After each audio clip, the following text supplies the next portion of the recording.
Views, whether it's David Bowie or Billy Joel or any of that good stuff, all in the Buy a Toyota Audio Vault. You can also reach me with any criticism, complaints, or praise, nasty@WNST.net, as well as on Twitter, Facebook, LinkedIn. And in all of those places, we're back on the baseball beat. The Orioles are up in New York all week long, and I thought we'd backtrack a little bit and bring in a guy. I can't believe I haven't had him on the show. We have so many mutual friends through the broadcasting world. He is now the radio play-by-play broadcaster for the Boston Red Sox after a stint in Pittsburgh and Denver and some other places. We welcome Tim Neverett onto the program. You can follow his journey out on Twitter at Tim Neverett. That's Neverett.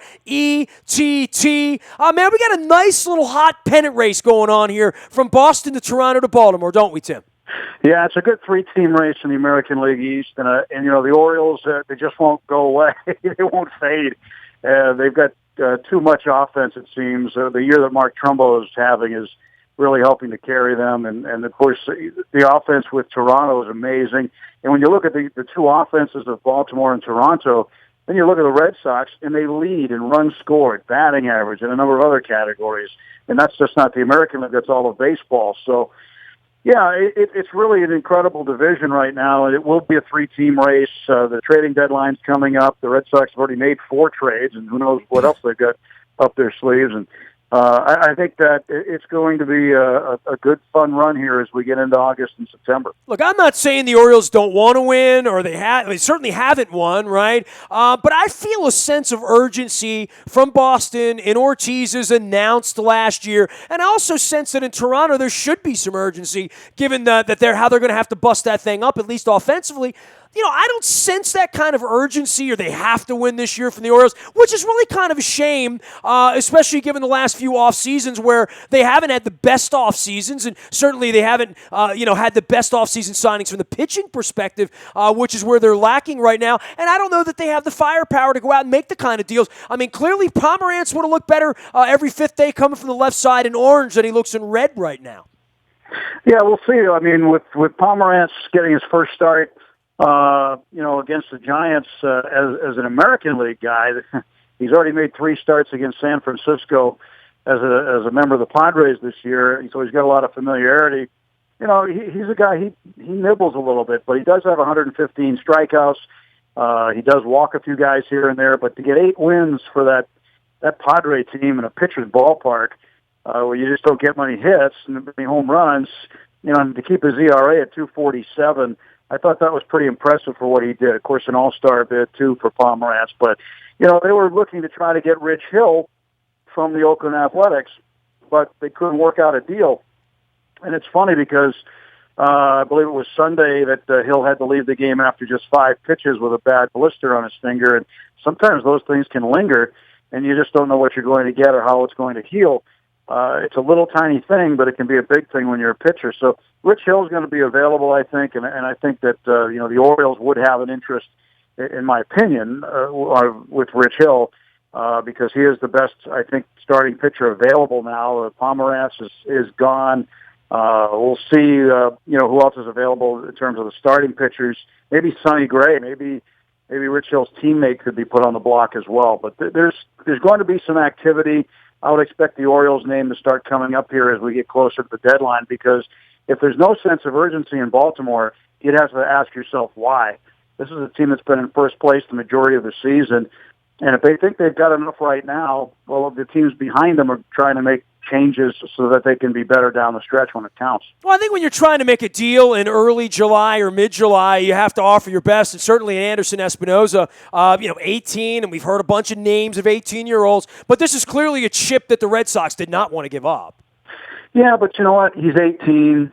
They like him, and I think oftentimes as an organization, you oversell your prospects on purpose, and I'm not saying he's not good. I know he could have been really good, and he might turn out to be really good for the Padres or even somebody else down the line. But he's 18. He's not going to help you win for a number of years, if at all.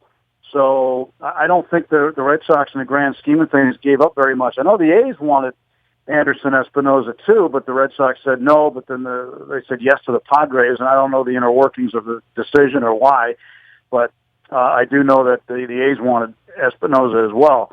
So, he's 18. They just got a number 1 draft choice, Jason Groom, who's also a pitcher, who's 17.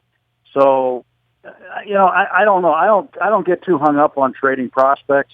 If a guy's getting pretty close, there's two prospects they have that actually could play this October that are really good, Yohan Moncada and Andrew Benintendi. Those two guys, they want to try to stay away from in terms of making a trade because they actually could help this club in the next year or so. But as far as trading an 18-year-old pitcher with a lot of upside, I have no problem with that. In fact, I think that's a good deal if you can make it. Tim Never's calling all things Red Sox on the Red Sox play-by-play crew right now. First year in from Pittsburgh and Denver and some other stops. And certainly into this AL East race. And the Yankees, not really a part of it, but certainly a huge part of the conversation as we get up on the trading deadline. The Orioles are going to spend a couple of days there. You just spent the weekend there. A really damaged version of the Yankees, but fascinating that it's been 2 decades since they've been able to be a seller at the deadline instead of a buyer at the deadline. And an interesting set of circumstances for that whole franchise to be thinking about things here. I mean, long-term, as an Oriole fan, I hope they sit and squat on these guys the next 2 weeks and they think they're in the race. I think if they were to bust this thing up and make 4 or 5 deals before the deadline, they could wind up being an incredibly effective team come spring training next year. Given the fact that they have all this money, I want them to do the wrong thing, but I think in the end, they'll pull the trigger and start dealing some of these guys. They probably have to, I think. Right now, Brian Cashman reportedly, the general manager of the Yankees, reportedly wants to start selling off pieces now. But the ownership of the team president, Hal Steinbrenner and Randy Levine, they don't want to do that. They still think this team can win. But the baseball guy, Cashman, doesn't think so. So they're having a disagreement about that. And that's why this homestand for the Yankees is so important. I mean, if Baltimore just bludgeons them for 4 games and then they lose to San Francisco 2 more after that, I think for sure they'll be sellers. And, one thing they've been doing is showcasing Aroldis Chapman. They pitched him in some non-safe situations because they know there are a lot of scouts there. They want people to see him pitch. Frankly, I wouldn't be surprised if they were juicing up the radar gun because I saw Chapman pitch twice over the weekend. And when I was with the Pirates, I saw him pitch a lot with Cincinnati. I never saw him reach 103 miles an hour in a game. 104, and he was reaching it with regularity at Yankee Stadium. So, and I went and talked to a longtime scout that I know, a guy who's been around the game for 50-plus years. I said, what do you think of Chapman's numbers? He goes, there's no way a human being can do what he did. He said that the gun's juiced here. So other people are sharing my opinion, and I also checked with some of my folks in Pittsburgh. And, I said, you saw the same games I did. What do you think? And they said, no, he never threw like that. So, I mean, I think they're trying to showcase Aroldis Chapman. I think what they'd like to do is rent him off this year and maybe look to re-sign him back as a free agent. Carlos Beltran is 39. I think, he's hitting the ball really well right now, which is good for the Yankees because they might be able to sell him off and save some money. They've got, you look at some of the dollars they've committed to some of these guys. I mean, CC Sabathia, $25 million a year. Come on. Masahiro Tanaka is making $23 million a year. The numbers on A-Rod, he's got 1 more year to go. And whatever they're paying Mark Teixeira this year, he ought to offer him back a refund because he has just been absolutely brutal. Well, the Ellsbury thing, I know nobody was happy about that in Boston at the time, but that's been it's really a team full of crappy signings, kind of, sort of, for what they paid and for what they've got. I mean, right down to McCann and the rest of them that they gave all the money to. It's a bad look, and I guess it really becomes the cautionary tale. And, when the Oriole fans here say the old man here doesn't have any money and doesn't sign players, well, that's money. They waste money. Well, I mean, the Yankees are the prime, and I guess the Red Sox say the same thing about Sandoval and to some degree Ramirez at this point, right? Yeah, I mean, with Sandoval, yeah, that's the way people think about him right now. Ramirez, really, you don't think about the money all that much because he does produce, although he had a terrible series over the weekend in New York. And, but with Sandoval, that's been a bust of a signing. That's been it's turned out to be a really, really bad move business-wise and baseball-wise for the Red Sox. So they'll have to recover. They'll have to eat it somehow. And even right now, the David Price signing, he's got a long way to go in his contract, but he hasn't been the David Price that he's been the last couple of years. So that needs to change. But at this point in time, the business of baseball is big business, and they're spending big bucks. on guys who pitch every 5 days and try to get them wins, and it's just it's such a gamble sometimes. I think the Red Sox gambled and lost on Sandoval. Who knows whether they'll win with Ramirez or not? Although he turned out to be a pretty good first baseman, which is, that was one of the big questions of spring training, is how would he adjust to the other side of the diamond. I think he's done really well, to be honest with you. There's been a few things here and there, but nothing more than any other first baseman wouldn't deal with. So I guess... signing in Boston's different, right? I mean, you're David Price, you get $1 million a start. That's clearly illuminated. And from Carl Crawford all the way down, it's not an easy thing to go in there and perform at that level. And I know, your first year in too, and come in and everybody's, listening to you, and you're the new kid. It's big in Boston baseball. It's not like it is in a lot of other places. It's different. I mean, I'll give you an example of how people are in Boston. I mean, anytime something wrong happens in a game, the writers, not all of them, but some of the columnists, the talk show guys, they all want the manager fired, want him fired immediately. There was a game, Nestor, not too long ago where the Red Sox won 5-4 against the Angels. They won the game. They were up 5-0. Starting pitcher Stephen Wright ended up giving up a grand slam to C.J. Cron, and then was taken out of the game. It was 5-4. They won the game 5-4. People calling for John Farrell's head after they won the baseball game. So, I mean, they are, like, out of their minds crazy about this baseball team.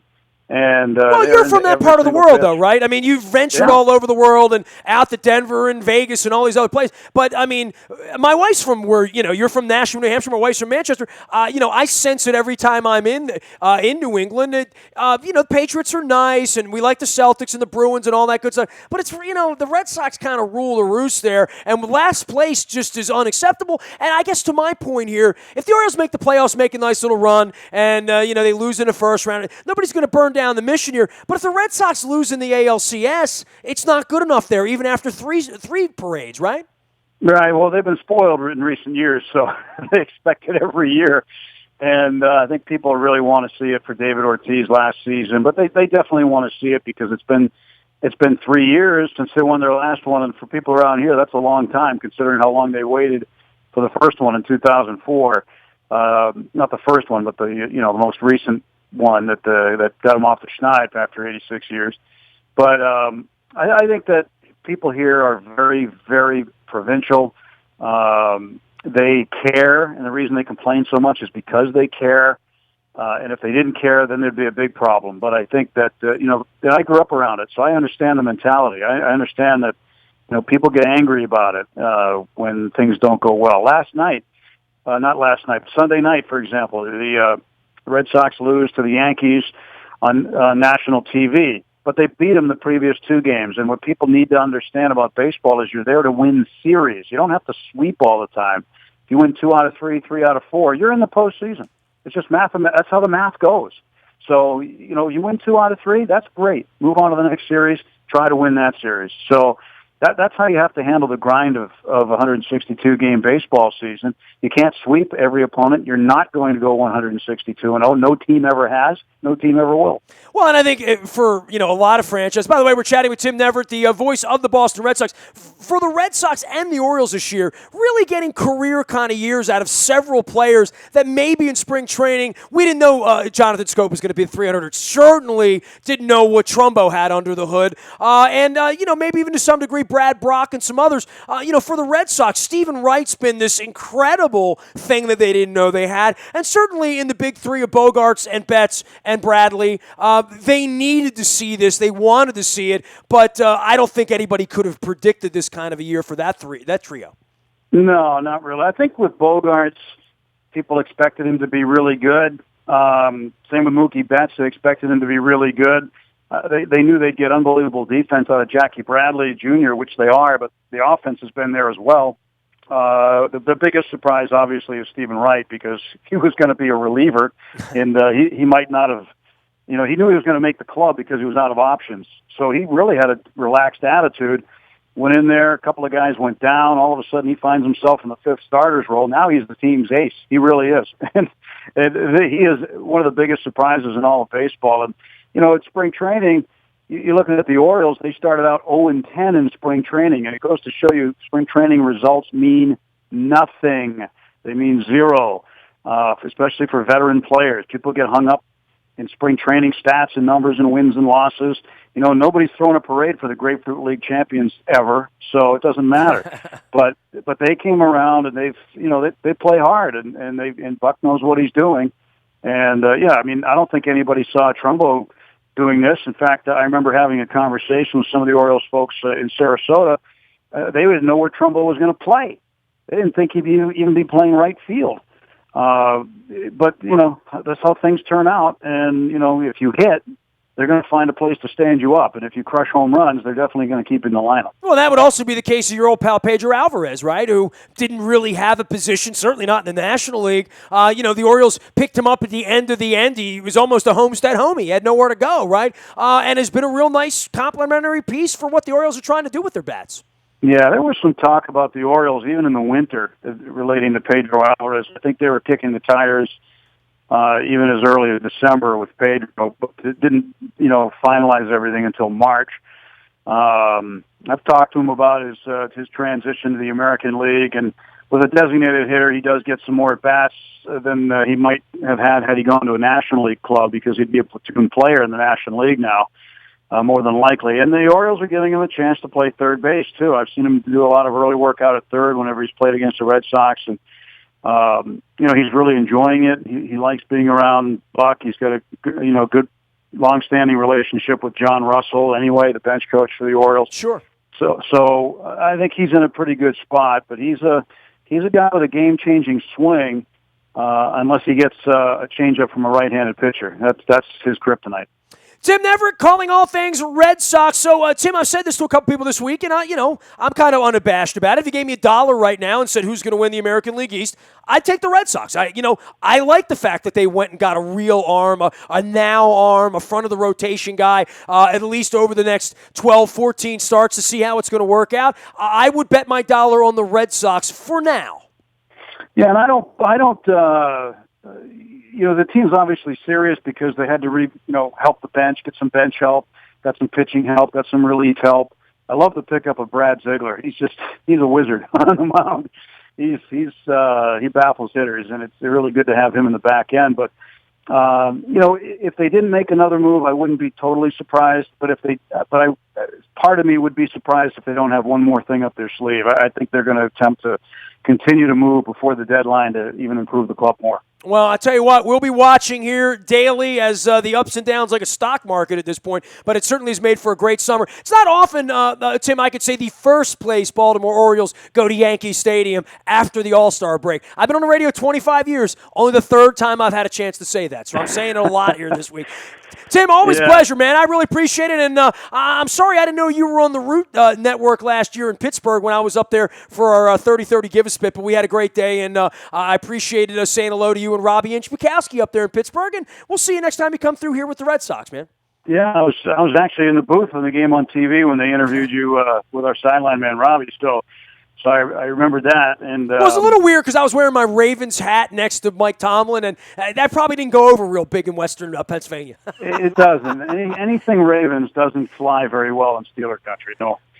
I've made that drive down the hill with my tail between my legs one too many times, Tim. So anytime we can beat the Steelers and knock them out of the playoffs, it's a good feeling, right? Yeah, I guess so. Tim, we'll see how the Red Sox and Orioles do down the stretch. I have a feeling we'll be having some meaningful conversations in September around here.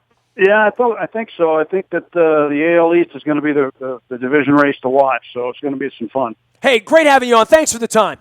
Oh, no problem. Thank you, man. Tim Neverett of New Hampshire, where my wife is from, the Granite State, as it were, calling all things Red Sox. He is the new play-by-play guy for the Boston Red Sox up there on the Red Sox Radio Network. You can follow his journey out on Twitter at Tim Neverett. That's Nerverettt. He has a wonderful shot of the Fenway Park motif in the upper press box area there, which is strangely high above the field at Yawkey and Lansdowne. All right, you can find me out in the Bio Toyota audio of all 24 hours a day from anywhere in the world. Just download the TuneIn Radio app. We come in crystal clear. All the rock stuff from last week up there as well. Our morning newspaper hits your email inbox at 7 a.m. every morning. It is brought to you by Planet Fitness and PlanetFitness.com. Last but not least, any breaking news happens first on the WNST Tech Service. That's brought to you by Coons Ford of Security Boulevard. We are WNST.net, AM 1570 and WNST Towson, Baltimore, and we never stop talking Baltimore sports.